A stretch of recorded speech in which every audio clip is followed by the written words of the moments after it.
오늘 아침을 여는 말씀은 이사야서 40장 1절에서 5절까지 말씀입니다.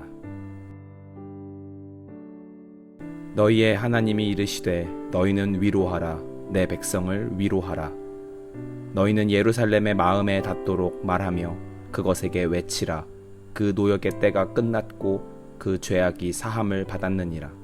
그의 모든 죄로 말미암아 여호와의 손에서 벌을 배나 받았느니라 할지니라 하시니라. 외치는 자의 소리여 이르되 너희는 광야에서 여호와의 길을 예비하라. 사막에서 우리 하나님의 대로를 평탄하게 하라. 골짜기마다 도두어지며 산마다 언덕마다 낮아지며 고르지 아니한 곳이 평탄하게 되며 험한 곳이 평지가 될 것이요.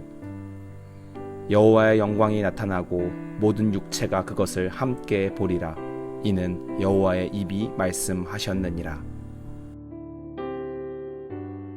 이사야서는 크게 두 부분으로 나뉠 수 있는데 이스라엘 백성들을 향한 심판의 말씀을 담고 있는 1장부터 39장까지의 말씀과 이스라엘의 회복에 대한 하나님의 약속과 구원의 말씀이 담긴 40장부터 66장까지의 말씀입니다.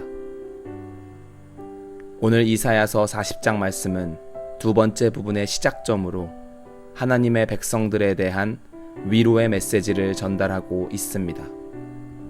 1절 말씀에 너희의 하나님이 이르시되 너희는 위로하라 내 백성을 위로하라 라고 말씀하고 있습니다. 39장까지 이어진 하나님의 징계와 심판 가운데서도 절망하지 않고 궁극적인 소망을 가질 것을 말하고 있습니다. 이어지는 말씀을 통해서는 하나님이 주시는 위로의 구체적인 내용을 이야기합니다. 2절 말씀에 너희는 예루살렘의 마음에 닿도록 말하며 그것에게 외치라. 그 노역의 때가 끝났고 그 죄악이 사함을 받았느니라. 그의 모든 죄로 말미암아 여호와의 손에서 벌을 배나 받았느니라 할지니라 하시니라 라고 말씀합니다. 이스라엘은 하나님을 섬기는 흉내만 내고 중심으로 하나님을 섬기지 않았고 그래도 괜찮다고 생각을 했습니다. 또한 하나님을 신뢰하기보다 주변의 강대국들을 더 의지하기를 선택했습니다. 하나님보다 우상들을 더 가까이 했고 그것들이 수많은 외세의 압박 속에서 자신들을 지켜줄 것이라고 착각했습니다.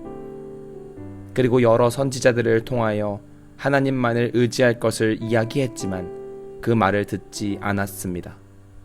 그 결과 바벨론의 포로로 끌려가 끔찍한 포로 생활을 겪고 있는 중입니다. 그대로 영원히 멸망당해도 유구무원인 상황입니다. 그러나 하나님은 그러한 이스라엘 백성들을 내 백성이라 부르시는데 주저하지 않으시고 이 어렵고 힘든 노역의 때가 끝날 것이란 희망의 말씀과 그 죄악이 사함을 받는다는 구원의 말씀으로 이스라엘을 위로하십니다.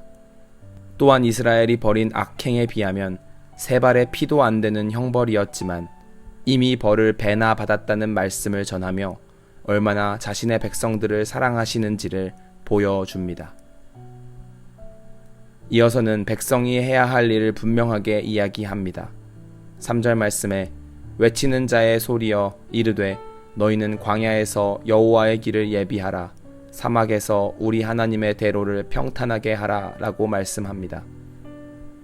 광야와 사막과 같은 힘든 상황이지만 하나님의 뜻과 계획이 이루어질 수 있도록 하나님의 길을 예비하고 평탄하게 하여 겸손히 주님만을 기다릴 것을 권면합니다.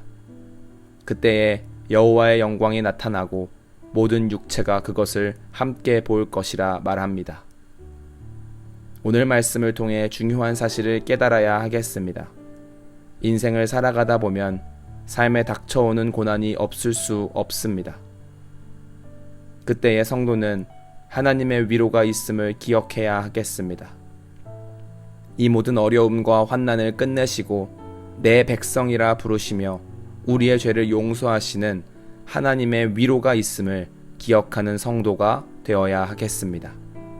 나아가 그 하나님의 일하심을 보기 위하여 우리는 날마다 하나님의 길을 예비하고 준비해야 하겠습니다.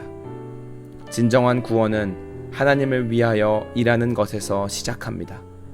날마다 겸손하게 회개하며 하나님이 오실 길을 곧게 하는 귀한 성도의 삶을 살아야 하겠습니다. 오늘 하루를 살아가시면서 하나님이 주시는 위로를 마음 가득 느끼며 하나님의 영광을 눈으로 목도할 수 있는 귀하고 복된 성도가 되시길 바랍니다.